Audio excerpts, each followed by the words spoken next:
নমস্কার সুধী দর্শক বন্ধু, আজকের ভিডিও ধানি পোনা ও গভীরতা ফলন বৃদ্ধির কৌশল।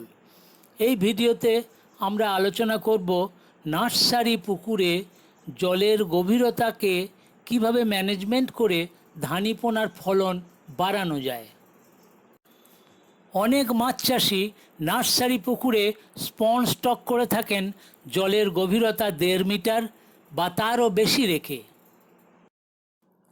কিন্তু পরীক্ষায় প্রমাণিত হয়েছে স্পন যদি অল্প গভীরতায় স্টক করা হয় এবং কিছুদিন অন্তর অন্তর অল্প অল্প করে জল ভরে গভীরতা বাড়িয়ে শেষে 1.5 মিটার করা হয়, তাহলে কি হয়? ডিম পোনার বাঁচার হার অনেক বেশি হয়। ফলে তুলনামূলকভাবে ধানি পোনার ফলন 3 গুণ বেশি হয় দেখা গেছে পরীক্ষায়। কখন, কত ও কিভাবে জল বাড়ানো হয় এবং ধানি পোনার উৎপাদন বৃদ্ধির কারণ ব্যাখ্যা করা হয়েছে এই ভিডিওতে। দেখুন। পুকুরে 40 সেন্টিমিটার গভীরতায় জল ভর্তি করে সার প্রয়োগ করে 4-5 দিন পর পুকুরের প্ল্যাঙ্কটন মেপে উপযুক্ত সংখ্যায় স্পন স্টক করা হয়। 4 দিন পর গভীরতা বাড়ানো হয় 70 সেন্টিমিটার পর্যন্ত। 8 দিন পর গভীরতা আরও বাড়ানো হয় 100 সেন্টিমিটার পর্যন্ত। 12 দিন পর গভীরতা বাড়ানো হয় 150 সেন্টিমিটার অর্থাৎ 1.5 মিটার। এটাই শেষ। এই ছবিতে আর একটু স্পষ্ট করে বোঝানো হয়েছে। প্রথমে 0.4 মিটার জল রেখে স্পন মজুত করতে হয়। 4 দিন পর জল আরও বাড়িয়ে 0.7 মিটার পর্যন্ত করা হয়। 8 দিন পর করা হয় 1 মিটার। 12 দিন পর করা হয় 1.5 মিটার। কিভাবে জলের গভীরতা বাড়ানো হয়? বেস্ট উপায় হলো সাইফন পদ্ধতিতে অন্য পুকুরের জল ঢোকানো।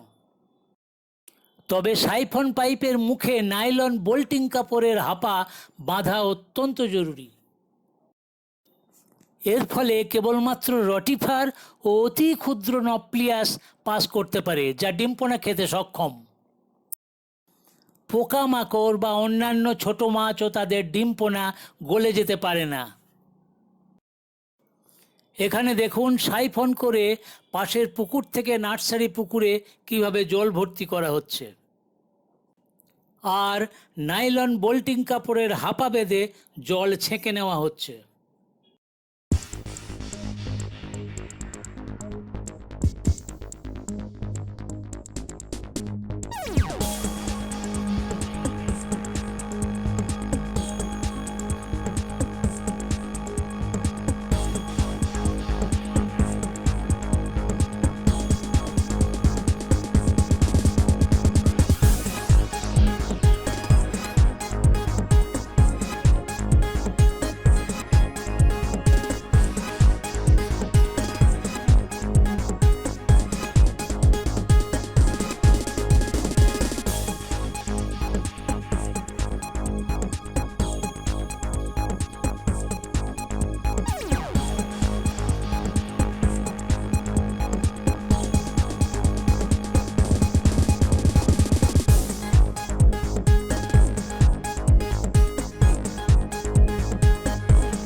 এবার আসি ডিম পোনার চলাফেরা ও খাবার খাওয়া কেমন। ডিম পোনা অবস্থায় এদের সাঁতার কাটার ক্ষমতা খুব কম থাকে। অল্প জায়গা ধরে চলাফেরা করে বা ঘোরাঘুরি করে। জু প্ল্যাঙ্কটন রটিফার কেবল খায় ও পরিপূরক খাবার খায়।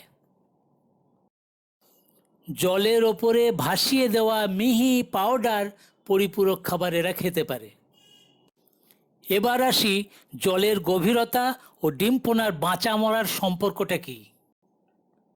স্পন মজুত করার সময় জলের গভীরতা বেশি থাকলে, অর্থাৎ 1.5 মিটার বা তারও বেশি থাকলে ডিম পোনার কী অসুবিধা হতে পারে।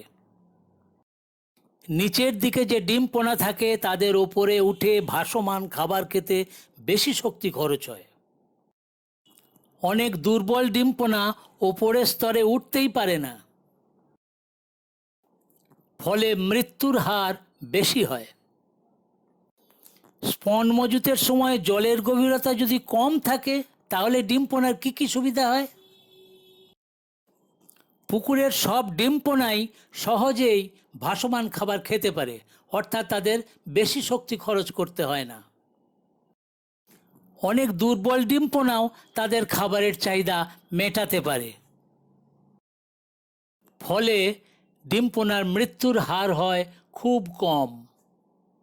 এবার আসি জলের গভীরতা ও প্ল্যাঙ্কটন উৎপাদনের সঙ্গে একটা সম্পর্ক আছে, সেটা কি।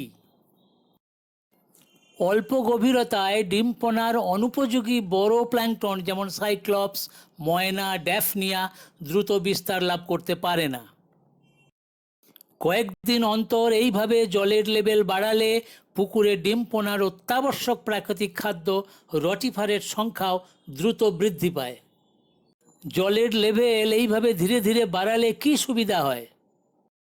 জু প্ল্যাঙ্কটন দ্রুত বংশবিস্তার করে, যা মাছের বাচ্চাদের অনুকূল হয়।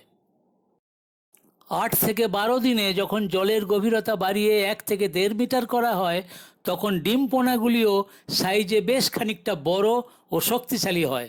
তখন এদের নিচে থেকে ওপরে উঠে খাবার খেতে আর কোনো অসুবিধা হয় না। মনে রাখতে হবে, জলের তাপমাত্রা 30 থেকে 32 ডিগ্রি সেন্টিগ্রেডের বেশি যেন না হয়, কারণ তখন একদিকে যেমন প্ল্যাঙ্কটন উৎপাদন কমে যায়, তেমনি আবার ডিম পোনার মৃত্যুও হতে পারে।